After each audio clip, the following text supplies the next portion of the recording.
Alright, time to go talk about my new bedside lamp. It's got a drill press attachment. It's a ripper.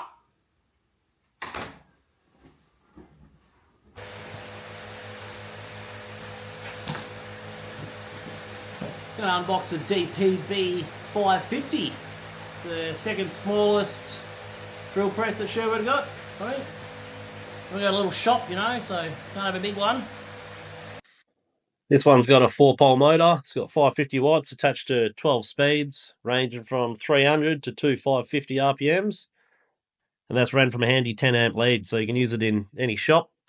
It's got 65mm spindle travel, chuck rolls from 3 to 16mm. The quill comes in at 55mm.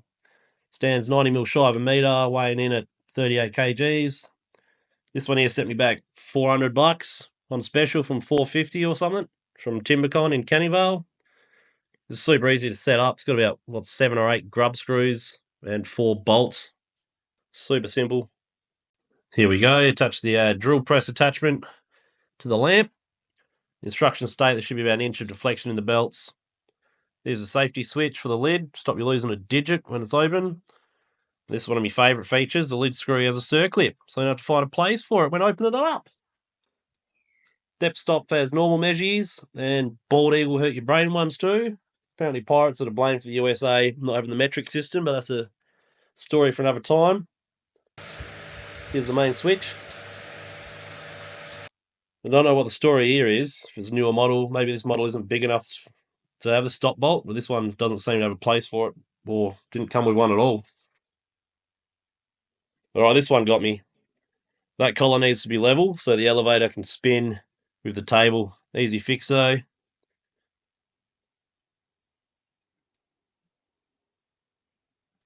There we go. Free spinning.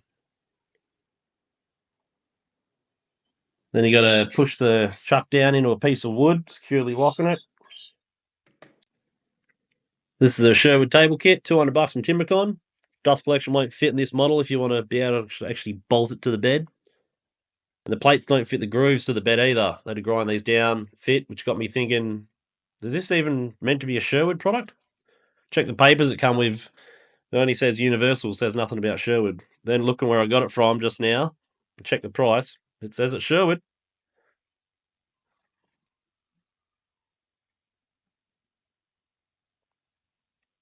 Slide the fence on.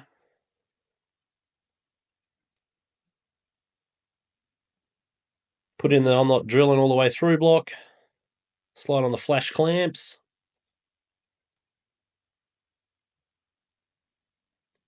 Jeez, the elevator controller is a bit tight, isn't it? That only just fits.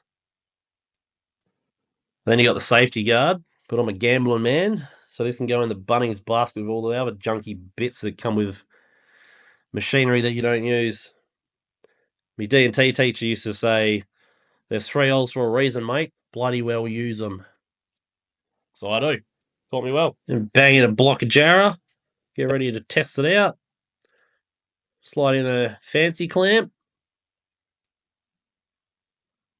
Give it the old tight down. Watch the digits sending the elevator up. Give it a kick in the guts.